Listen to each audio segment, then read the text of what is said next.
The ship named Horizon drifted silently through the darkness of space. Captain Tejo stood on the bridge, his eyes fixed on the large screen showing the strange planet below. It was their third week exploring this uncharted region of space, and so far they had found nothing but empty planets and space dust. "Captain, I'm picking up unusual energy readings from the fourth moon," said Jin Woo, the science officer. His fingers moved quickly across the control panel as he analyzed the data. "It looks artificial." Tejo walked over to Jin Woo's station and looked at the readings. After months of finding nothing interesting, this was exciting news. "Could it be a natural formation?" he asked. Jin Woo shook his head. "No way. These patterns are too regular. Someone or something built this." The captain nodded and turned to the communications officer. "Subin, send a message to Earth Command. Tell them we've found signs of possible alien technology." Subin, a woman with short black hair and serious eyes, nodded and began typing the message. "It will take about 3 days for the message to reach Earth, Captain." "That's fine," said Tejo. He looked at the security officer who stood near the door. "June, prepare a landing team. We're going to check this out ourselves." June, tall and muscular with a scar across his left cheek, nodded. "Yes, sir. I'll get the equipment ready." None of the humans on board the Horizon knew that their discovery would change the course of galactic history forever. They did not know that they were being watched. On the other side of the star system, a massive ship hung in space like a dark predator. It was 10 times larger than the human vessel and covered in what looked like thick armor plates. Inside, creatures moved with purpose through corridors designed for beings much larger and stronger than humans. The Orcs were the undisputed rulers of their section of the galaxy. They stood nearly 8 feet tall with 4 powerful arms and bodies covered in natural armor that could stop most weapons. Their skin was a deep, reddish-brown color that helped them blend into the harsh landscape of their home planet. They had evolved on Caraxia, a world with crushing gravity, toxic air, and monsters that would give nightmares to most other species. In the command center of the Orcs ship, High Commander Do Yun received reports about the small human ship. He was older than most Orcs, his natural armor plates showing signs of many battles. "What do we know about these creatures?" Do Yun asked, his voice deep and rumbling. A younger Orcs officer named Ha Jun stepped forward. "Very little, High Commander. They appear to be soft-skinned bipeds with no natural armor or weapons. Their technology is primitive compared to ours. They've only recently developed faster-than-light travel." Do Yun made a sound that might have been a laugh. "No natural armor? How have they survived this long?" The Orcs could not imagine a species evolving without protective features. On their world, such creatures would be eaten within days. "Unknown, High Commander," Ha Jun replied, "but they have achieved space travel and are now in our territory." Du Yun thought for a moment. In normal circumstances, the Orcs would simply destroy any ship that entered their space without permission. They had conquered over 200 star systems this way, crushing any resistance with overwhelming force. The Orcs believed they were the ultimate species in the universe, evolved from the harshest environment possible. But something about these humans made Do Yun curious. "We will observe them first," he decided. "I want to know how such weak-looking creatures manage to build ships that can travel between stars." Ha Jun bowed slightly. "As you command. Should we remain hidden?" "Yes," said Do Yun. "Use the cloaking technology. Watch what they do, but do not engage unless I order it." Back on the Horizon, Captain Tejo and his team prepared for their mission to the moon's surface. They gathered in the shuttle bay, checking their equipment and oxygen supplies. "The atmosphere is thin but breathable," Jin Woo explained, looking at his datapad. "Gravity is about 80% of Earth normal. Temperature is cold but manageable with our standard suits." Tejo nodded as he checked his weapon. It was standard procedure to be armed during exploration missions, though humanity had yet to encounter any hostile intelligent life. "Everyone, stay alert down there. We don't know what we'll find." The team boarded the shuttle, a small vessel designed for planetary landings. As they strapped themselves in, none of them noticed the slight distortion in space near their main ship. the telltale sign of a cloaked Korax scout vessel watching their every move. The shuttle launched smoothly from the horizon and descended toward the moon's gray surface. As they got closer, they could see strange structures on the surface, regular shapes that definitely weren't natural. "Those look like mining operations," said Jin Woo, his voice filled with excitement. "Someone has been extracting minerals here." The Ba shuttle landed on a flat area about half a mile from the nearest structure. The team carefully exited the vehicle, testing the surface before taking their first steps on the alien moon. "June, you and Subin stay near the shuttle," ordered Taeho. "Jinwoo and I will check out those structures." The two pairs split up as ordered. The moon was quiet except for the soft crunch of their boots on the dusty surface. The structures loomed ahead, dark and mysterious against the starry sky. What none of them realized was that they had just landed on a moon that the Korax Empire had claimed 2 cycles ago for its rare mineral deposits. The mining operation had been automated and abandoned months ago when the easily accessible minerals were depleted. On the cloaked Korax scout ship, Hajun watched the humans with growing interest. These creatures moved with confidence despite having no natural protection. They worked together efficiently, and their technology, while less advanced than Korax standards, was impressive for such physically vulnerable beings. "Fascinating," Hajun said to his crew. "They seem to compensate for their physical weaknesses with technology and cooperation." One of the junior officers, a young Korax named Minho, looked confused. "Why not just crush them now? They are trespassing on Korax territory." Hajun turned to the younger officer. "The High Commander wants information first. The Korax have conquered many worlds, but we have never encountered beings quite like these. Look how they move. They're not afraid despite being in an unknown environment." As they watched, the humans discovered the abandoned mining equipment. Jinwoo examined it carefully while Taeho kept watch. "This is definitely alien technology," Jinwoo said excitedly. "And it's not that old.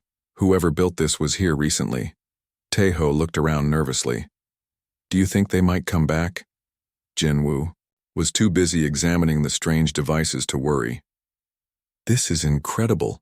The way they've designed these extractors shows a deep understanding of geological processes. And look at these energy signatures. They're unlike anything we've seen before." Hajun had seen enough. These humans were more interesting than he had expected. It was time to report back to High Commander Do-Yun. "Prepare to return to the command ship," he ordered his crew. "I believe the High Commander will want to meet these creatures personally." As the Korax scout ship silently pulled away, the humans continued their exploration, unaware that they had just entered the territory of the galaxy's most dangerous species, or that the Korax would soon discover that humans were far more than they appeared to be. After all, Earth was a death world too, just a different kind. The human team spent 3 hours exploring the abandoned mining site on the moon's surface. Jinwoo collected samples of strange metals and took pictures of the alien technology. Captain Taeho watched the sky nervously. He had a strange feeling that they were being watched. "Jinwoo, how much longer do you need?" Taeho asked, checking his oxygen levels. Jinwoo looked up from a large machine he was studying. "Just a few more minutes, Captain. This technology is amazing. The way they extract minerals is at least 50 years ahead of our methods." Taeho nodded and touched the communication device on his wrist. "June, Subin, everything okay at the shuttle?" "All clear, Captain," June's voice replied. "No movement or signals detected, but the wind is picking up. We might have a dust storm coming." Taeho looked at the horizon where dark clouds were gathering. "Jinwoo, we need to wrap this up. Weather's changing." Jinwoo reluctantly packed his equipment. "I've got enough samples for now. We can always come back tomorrow." The two men started walking back to the shuttle. The wind was getting stronger, blowing moon dust around them and making it hard to see. They were halfway to the shuttle when a deep humming sound filled the air. Taeho stopped walking. "Do you hear that?" Jinwoo nodded, his eyes wide. "It's not coming from our shuttle." Suddenly the air about 50 yards ahead of them seemed to ripple and bend. A moment later, a large ship appeared out of nowhere. It had been invisible, hidden by some kind of technology humans had never seen before. The ship was dark red with sharp edges that made it look like a predator. It was roughly 3 times the size of their shuttle. "Captain, we're seeing it too." Subin's voice came through the communication device, sounding tense.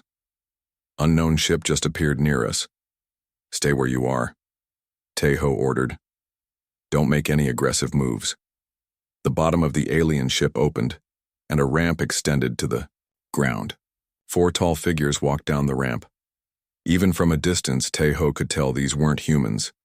They were much taller, with 4 arms instead of 2, and their bodies seemed covered in some kind of natural armor that reflected the dim light. Jinwoo whispered, "First contact. We're actually making first contact." Taeho took a deep breath.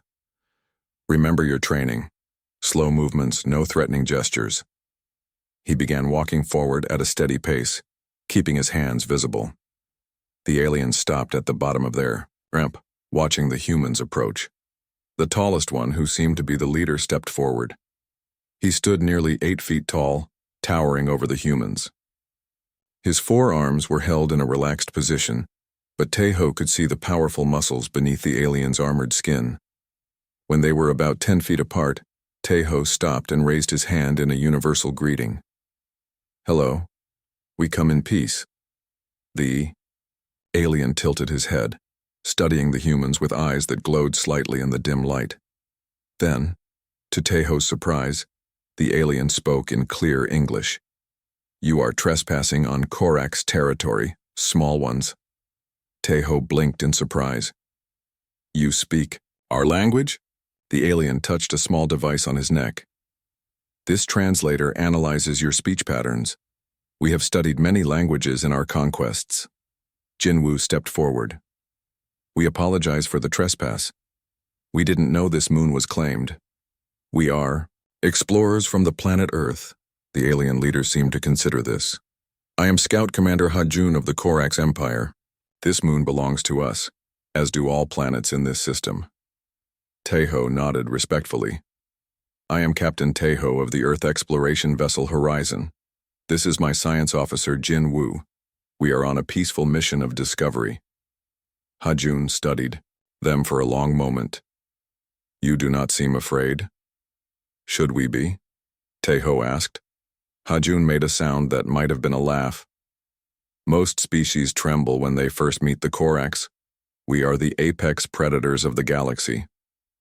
Despite the implied threat, Taeho stood his ground. "Humans have faced many challenges. We try not to judge before we understand." This seemed to interest Hajun. He turned to one of his companions and spoke in a language the translator didn't catch. Then he faced the humans again. "Our High Commander wishes to meet you. You will come to our command ship." It wasn't a request. Taeho recognized an order when he heard one. Still, he maintained his composure. "We would be honored to meet your commander. However, we need to inform our ship first." Hajun considered this, then nodded. "You may contact your vessel. Tell them you will be guests of the Korax Empire." Taeho activated his communication device. "Subin, contact the Horizon. Tell them, we've made first contact with a species called the Korax. We've been invited to their command ship as guests. If you don't hear from us in 12 hours, follow standard protocol." Standard protocol was code for leave and get help. Subin understood immediately. "Yes, Captain. Be careful." Hajun gestured toward his ship. "Come, our shuttle will take us to the command vessel." Taeho and Jinwoo followed the Korax up the ramp into their ship. The interior was dim and warm, with corridors that seemed designed for beings larger than humans. The air smelled strange, not unpleasant, but definitely alien. The shuttle lifted off smoothly and accelerated into space. Through a viewing port, Jinwoo gasped as he saw the massive Korax command ship for the first time. It was enormous, at least a mile long, with what looked like weapons ports along its hull. "That's bigger than anything we've ever built," he whispered to Taeho. Hajun overheard him. "The Blade of Koraxia is our flagship. It has destroyed entire fleets that dared to challenge the Korax Empire." Taeho maintained a neutral expression. "Impressive. We prefer to explore rather than conquer. A luxury for those who have never faced true threats, Hajun replied. The shuttle docked with the massive ship and the humans were led through more corridors. Other Korax stopped to stare at them as they passed. Some seemed curious, others dismissive. Finally, they reached a large chamber with a raised platform at one end. On it sat an older Korax whose armor plates showed signs of many battles. 4 heavily armed guards stood nearby. High Commander Do Yun, Hajun announced, bowing slightly. I present the humans from Earth, Captain Tae-ho and Science Officer Jin Woo. Do Yun leaned forward, his glowing eyes examining the humans carefully. So these are the soft creatures who dare to explore our territory. Tae-ho stepped forward, showing no fear despite being surrounded by the imposing aliens. High Commander, we apologize for entering your space unannounced. We are peaceful explorers from Earth, seeking knowledge and friendship with other intelligent species. Do Yun made a rumbling sound deep in his chest. Friendship? The Korax do not have friends. We have subjects and enemies. Perhaps there could be a third category, Tai-ho suggested calmly. This seemed to amuse Do Yun. Your species intrigues me, human. You have no natural weapons, no armor, and your physical strength must be minimal compared to ours. Yet you stand before me without trembling. Jin Woo spoke up. Different worlds create different strengths. High Commander. Do Yun's eyes narrowed. What do you know of different worlds? The Korax evolved on the harshest planet in the known galaxy. Our homeworld kills most species within minutes of exposure. Earth has its challenges too, Tae-ho replied. We've learned to adapt and overcome. Do Yun stood up from his seat, towering over the humans. We shall see. You will remain on our ship as guests, or prisoners depending on how you behave. I wish to learn more about these humans who explore space without fear. As they were led away to quarters prepared for them, Jin Woo whispered to Tae-ho. Why, do I get the feeling we're being studied like lab specimens? Tae-ho kept his voice low. Because we are. But remember, we're studying them too. First contact is always a two-way process. What neither human knew was that High Commander Do Yun had already ordered a stealth probe to Earth. The Korax wanted to learn everything about this strange species that dared to stand before them as equals. The first meeting of the galaxy's 2 Deathworld species had begun. Now the question was, would it end in friendship or conflict? 3 days passed on the Korax command ship. Tae-ho and Jin Woo were kept in comfortable but clearly secure quarters. They had beds, food, and water, but the door remained locked.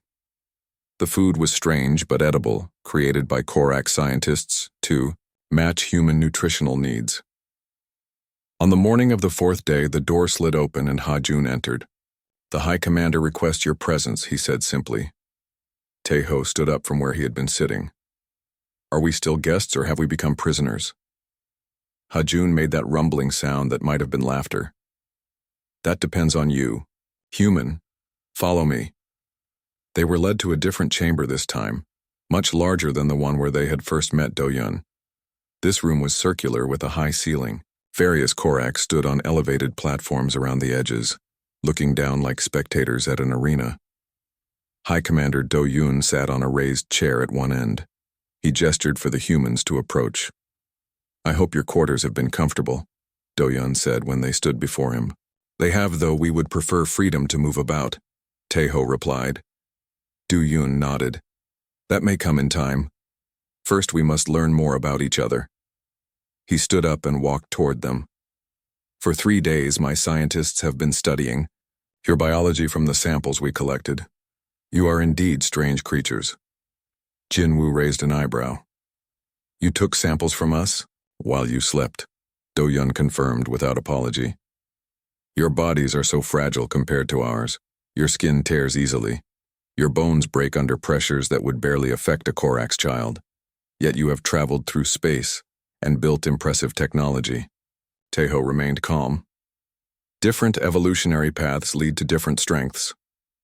So you claim, Do Yun said. Yet the Korax have conquered hundreds of worlds because our evolutionary path made us superior. We evolved on Koraxia, the harshest known planet in the galaxy. Our gravity is 3 times that of most habitable worlds. Our atmosphere contains toxins that would kill most species in minutes. Our predators would consider your Earth predators as prey. Jinwoo stepped forward. Yet here we stand before you, unafraid. This seemed to please Do-yun. Yes, that is what interests me. Your behavior does not match your physical capabilities. He turned and gestured to Hajun. We have prepared a series of challenges to better understand your species. Taeho frowned. What kind of challenges?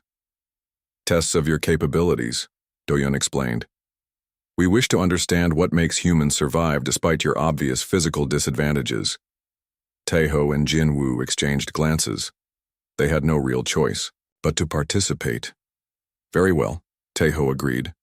But we need to contact our ship first. They will be concerned. Do-yun nodded. A reasonable request. You may send a brief message. After Taeho sent a message to the horizon explaining that they were safe but would be delayed, the challenges began. The first test took place in a large chamber where the gravity could be adjusted. Hajun explained the rules. We will gradually increase the gravity. We wish to see your limits. The test began at Earth normal gravity. Then it increased to 1.2 times Earth gravity, then 1.5 and so on. At twice Earth gravity, both humans were struggling but still standing. Taeho's muscles burned with the effort, but he refused to show weakness. Jinwoo was clearly in pain but remained upright. The watching Korax murmured among themselves, impressed that the humans had lasted this long. At 2.5 times Earth gravity, Jinwoo finally collapsed to his knees, gasping for breath. Taeho lasted another minute before he too went down. Hajun signaled, and the gravity returned to normal. Both humans lay on the floor, breathing heavily. Impressive, Hajun said. Most species cannot function above 1.5 times their native gravity. The second challenge tested reaction time. The humans were placed in a chamber where small harmless projectiles were fired at them from various angles. They had to dodge or deflect them. Jinwoo performed poorly at first but improved as he adapted to the patterns. Taeho, with his military training, did surprisingly well. Your reflexes are better than expected, Hajun noted when the test ended. The third challenge was the most difficult. The humans were placed in a chamber where the temperature and air composition could be changed. The Korax wanted to see how adaptable human bodies were to different environments. They started with cold. The temperature dropped steadily until frost formed on the walls. The humans shivered violently but endured. Then came heat. The room became like a sauna, then hotter still. Sweat poured from the humans, but they remained conscious. Finally, the oxygen level was reduced gradually. This was the hardest test. Both humans began gasping, their faces turning red with effort. Just when it seemed they might pass out, Do-yun ordered the chamber return to normal conditions. As the humans recovered, drinking water provided by the Korax, Do-yun approached them. Your endurance is remarkable for beings with such fragile bodies, he said. But now comes the true test. Hajun led them to yet another chamber. This one contained what looked like an obstacle course. At the far end stood a Korax warrior, younger than Hajun but still imposing. This is Gi-hun, one of our junior warriors, Do-yun explained. The challenge is simple. Reach the other side of the course before him. Taeho looked at the obstacle course with concern. It involved climbing, jumping, crawling through narrow spaces, and crossing unstable platforms. The Korax with their 4 arms and natural strength would have obvious advantages. This doesn't seem fair, Jinwoo whispered. Taeho nodded but stepped forward anyway. I'll do it. Do-yun seemed pleased. Excellent. The course is designed to test many attributes at once: strength, speed, endurance, problem-solving. Taeho and Gi-hun took their positions at the starting line. Hajun raised his hand, then dropped it to signal the start. Gi-hun immediately took the lead, his 4 powerful arms making the climbing sections easy. Taeho struggled to keep up, his muscles still sore from the previous challenges. The Korax. Spectators chittered in what sounded like amusement at the humans' obvious disadvantage. But then something unexpected happened. As they reached the middle of the course, Gi-hun began to slow down. The constant movement was taking its toll on the Corax, who was used to short bursts of activity rather than sustained effort. Teho, despite his fatigue, maintained a steady pace. Humans had evolved as persistence hunters, able to continue moving, long after other animals would tire. When they reached a narrow tunnel section, Teho's smaller size became an advantage. He slipped through easily while Gihun had to force his larger body through the tight space. By the time they reached the final obstacle, a series of unstable platforms over a pool of water, they were neck and neck. Gihun leapt across the first, few platforms with powerful jumps, but on the fourth platform, his weight and momentum caused it to tip. The Corax warrior fell into the water with a splash. Teho moved more carefully, testing each platform before committing his weight. His lighter body allowed him to cross without tipping the platforms. He reached the finish line first, collapsing in exhaustion, but victorious. The chamber went silent. No Corax had expected the human to win. Du-Yun approached slowly, looking down at the panting human. For a long moment he said nothing. Then he extended one of his four hands and helped Teho to his feet. "Perhaps," Du-Yun said quietly, "there is more to your species than we first thought." Later, back in their quarters, Jinwoo treated Teho's bruises and strained muscles. "You did it," Jinwoo said with a grin. "You beat one of their warriors." Teho winced as Jinwoo applied medicine to a cut on his arm. "I got lucky.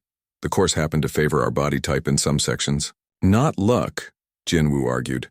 "Different evolutionary advantages. They have strength and natural armor. We have endurance and adaptability." Teho nodded slowly. "I think Do-Yun is starting to see that. The question is, what will he do with this information?" Neither human knew that the High Commander was at that moment reviewing the data from all their challenges, coming to a conclusion that would shock the Corax Empire to its core. A week had passed since Teho defeated the Corax warrior in the challenge. The attitude of the Corax toward the humans had shifted subtly. The guards outside their quarters were more respectful. Hajun visited often, asking questions about Earth and human history. Even ordinary Corax crew members would nod slightly when passing the humans in the corridors. They were no longer confined to their quarters. On this day, Teho and Jinwoo had been invited to observe the ship's command center. They stood quietly, near the back wall, watching the Corax operate their advanced technology. "Their navigation systems are at least a century beyond ours," Jinwoo whispered. "And look at those weapon displays." Teho nodded. The Corax were clearly a military power far beyond anything humans had developed. It made their growing respect all the more valuable. Hajun approached them. "The High Commander requests your presence in the science laboratory. Please follow me." They walked through several corridors to a part of the ship they hadn't seen before. The laboratory was large, filled with equipment they didn't recognize. Do-Yun stood in the center, examining a holographic display of what looked like DNA sequences. "Ah, our human guests," Do-Yun said when he noticed them. "Come, I wish to show you something interesting." The humans approached cautiously. Do-Yun gestured to the display. "Our scientists have been analyzing the biological samples we collected from you," he explained. "We have also received data from the probe we sent to your solar system." Teho frowned. "You sent a probe to Earth without telling us?" "Of course," Do-Yun said simply. "We are the Corax. We do not ask permission." Before Teho could protest further, Do-Yun continued. "The results have been surprising. Your planet Earth, it is a death world too." Jinwoo looked confused. "A death world? What does that mean?" "A planet with environmental conditions so harsh that they drive extreme evolutionary adaptations," Do-Yun explained. "Planets that kill most species that attempt to live there." He touched the display, and it changed to show images of Earth. Deserts, Arctic regions, deep oceans, dense jungles. "Your planet has more varied environments than any we have encountered," Du-Yun said. "From freezing poles to burning deserts, oceans with crushing pressures, thin air on high mountains, deadly storms, earthquakes, volcanoes. And throughout your history, You have lived in all of these places.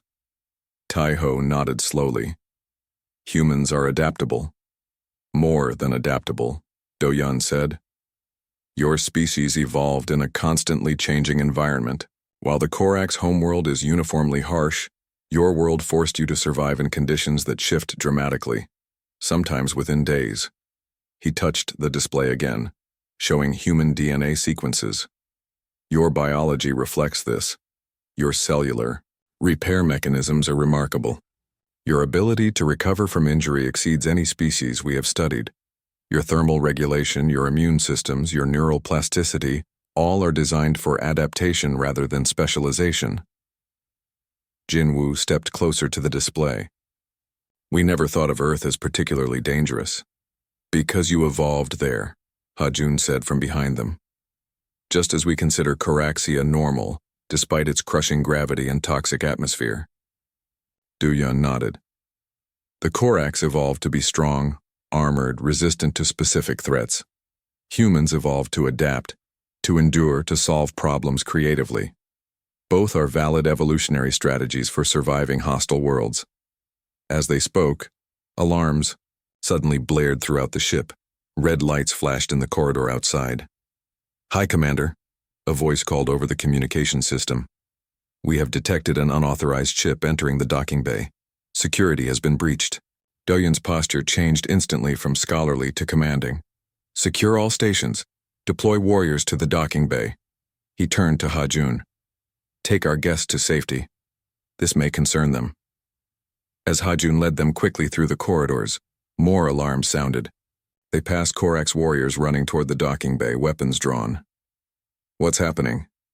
Tai-Ho asked. "I do not know," Ha-Jun replied. "But we have specific protocols for security breaches. Someone has bypassed our defenses, which should be impossible." They reached a secure chamber and Ha-Jun sealed the door behind them. Inside was a communication console and emergency supplies. "Wait here," Ha-Jun ordered. "I must report to my station. You will be safe." After Ha-Jun left, Tai-Ho turned to Jinwoo. "I don't like this. Could it be our people from the Horizon?" Jinwoo shook his head. "The Horizon doesn't have the technology to breach Korax defenses, and Captain Zhang would follow protocol, wait for instructions, or return to Earth for help." The door slid open suddenly and both humans tensed. But instead of a Korax, a different alien entered, tall and slender with pale blue skin and 6 small eyes arranged in a circle on its face. "There you are," the alien said in accented English. "I am Lunzi of the Viridian Collective. I am here to rescue you from these Korax monsters." Tai-Ho stood up straighter. "We don't need rescuing. Who are you? Why have you broken into this ship?" The alien seemed surprised. "You are not prisoners?" But the Korax never take other species as anything but slaves or test subjects. Before they could reply, the ship jolted violently. The lights flickered and emergency alarms changed their tone. "What was that?" Jinwoo asked. Lunzi looked uncomfortable. "My associates may have damaged the ship's primary power core. It was meant as a distraction for your rescue." "You attacked this ship?" Tai-Ho said angrily. "There are thousands of crew members on board." "They are Korax," Lunzi said dismissively. "Brutal conquerors who have destroyed dozens of worlds. Your species is new to the galaxy. You don't understand the threat they pose." Another explosion rocked the ship, stronger this time. The emergency lights came on as the main power failed. "We need to get to the command center," Tai-Ho said to Jinwoo. "This attack could kill everyone on board, including us." They pushed past the surprised Viridian and ran into the corridor. Emergency lights cast an eerie red glow over everything. Injured Korax lay on the floor, some being treated by others. No one tried to stop the humans as they made their way toward the command center. When they arrived, they found chaos. Consoles were sparking. The main display showed massive damage to the lower decks. Do-Yun was shouting orders, trying to organize damage control teams. He saw the humans enter and his eyes narrowed. "Did you know about this attack?" "No," Tai-Ho said firmly. "We just met one of the attackers. They're from something called the Viridian Collective. They thought they were rescuing us. Do-yun made a harsh sound. The Viridians. We conquered their outer colonies 2 cycles ago. They have been launching futile attacks ever since. Another explosion hit, and part of the ceiling collapsed. A support beam fell directly toward Do-yun. Without thinking, Tae-ho leaped forward and pushed the Korax leader aside. The beam crashed down, striking Tae-ho's leg instead. Pain shot through him as he fell to the floor. The bone was clearly broken. He could see the unnatural angle of his leg.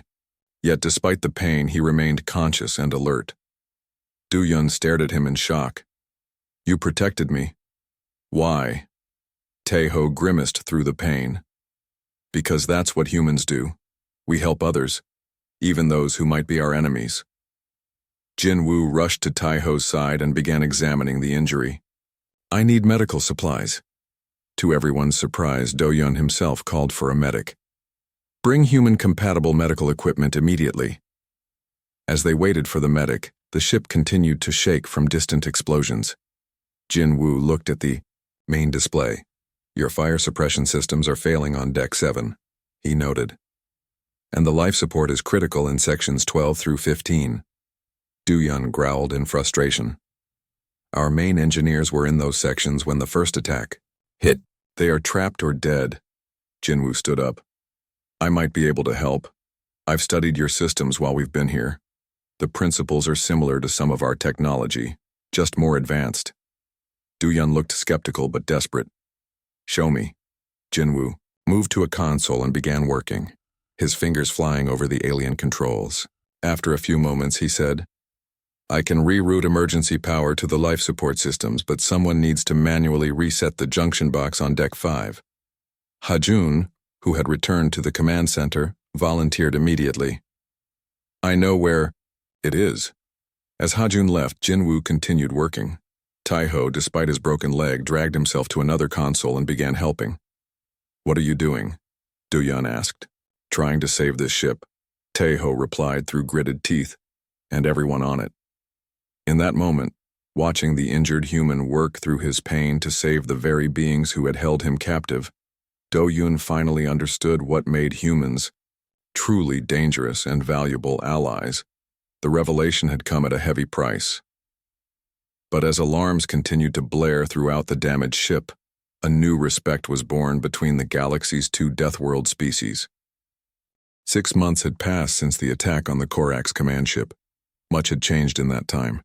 The Viridian attackers had been captured, and their plot to start a war between humans and Korax had failed completely. Instead, something unexpected had happened. In a large meeting hall on the neutral space station Convergence, Captain Tae-ho stood before the assembled representatives from 20 different alien civilizations. His leg had healed well, though he still walked with a slight limp.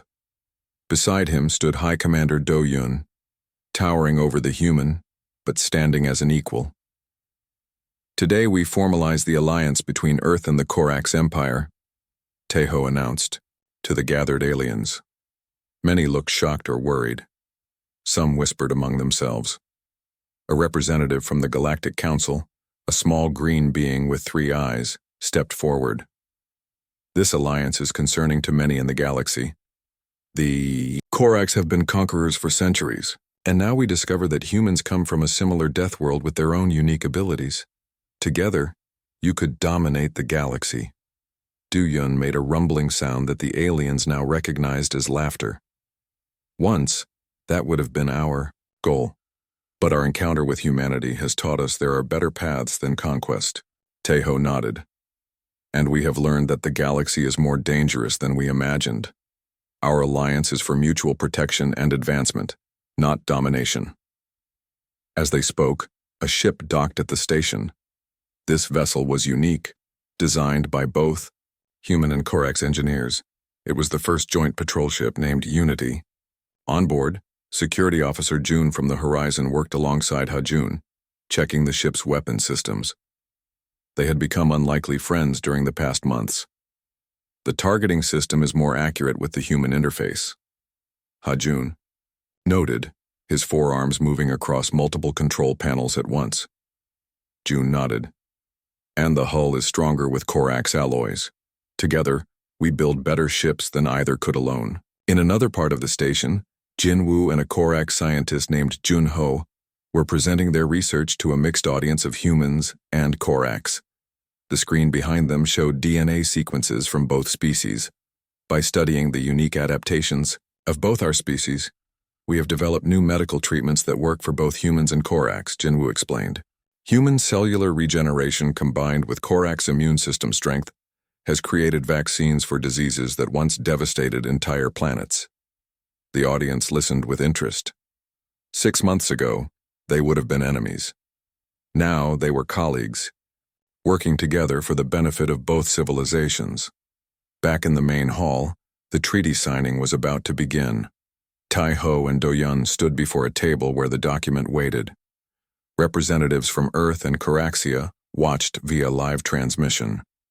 "Before we sign," Tai-Ho said to the assembled crowd, "I want to share the story of how this alliance began." He told them about the attack on the Corax ship, how humans had helped save the vessel despite being treated as captives. He described how Do-Yun had later sent ships to protect Earth when the Viridians threatened it, even before any formal alliance existed. Two Deathworld species met in space, Tai-Ho concluded. Both evolved to survive against all odds, the Corax through strength, and resilience humans through adaptability and cooperation. Apart we were powerful. Together we are unmatched. But with that power comes responsibility. Do-Yun stepped forward. The Corax Empire will no longer expand through conquest. Instead, we offer protection to worlds that cannot defend themselves. Our strength will shield, not dominate. Many in the audience looked skeptical. The Corax had a long history of conquest. Change would not be easy or quick. As if reading their thoughts, Tai-Ho added, "Trust takes time. We do not expect the galaxy to believe our words alone. Judge us by our actions in the coming years." They signed the treaty, Tai-Ho's pen looking tiny in Do-Yun's massive hand. As they did, the station's sensors detected a distress signal from a nearby system. The station's communication officer, a Corax named Minji, reported, "A colony on Proxima 2 is under attack by space pirates. They have disabled the planet's defenses and are raiding settlements." Do-Yun looked at Tai-Ho. "The Unity is ready for its first mission." Tai-Ho nodded. "Let's show the galaxy what our alliance can do." Within an hour, the Unity departed the station. Its crew was mixed, humans and Corax working side by side. Jun and Ha-Jun served as security chiefs. Subin from the Horizon handled communications, while a Corax named Sang-Hoon piloted the ship. In the engine room, Jinwoo worked with Junho, monitoring the experimental drive that combined Corax power systems with human control interfaces. The Unity reached Proxima 2 in record time, dropping out of faster-than-light travel near the planet's orbit. They immediately detected 3 pirate ships attacking a settlement on the surface. Pirates have not encountered a joint human-Corax ship before, Ha-Jun noted with satisfaction. They will not know what to expect. Sang-Hoon piloted the ship with incredible skill, using maneuvers no pure Corax or human ship could have managed. The Unity's weapons, guided by Jun's targeting and powered by Corax technology, disabled 2 pirate ships within minutes. The third ship turned to flee, but Subin sent a message. "Surrender and you will be treated fairly. Resist and you will experience the full capabilities of the Alliance." Perhaps it was the calm certainty in her voice, or perhaps it was seeing how quickly their companions had been defeated, but the pirates surrendered.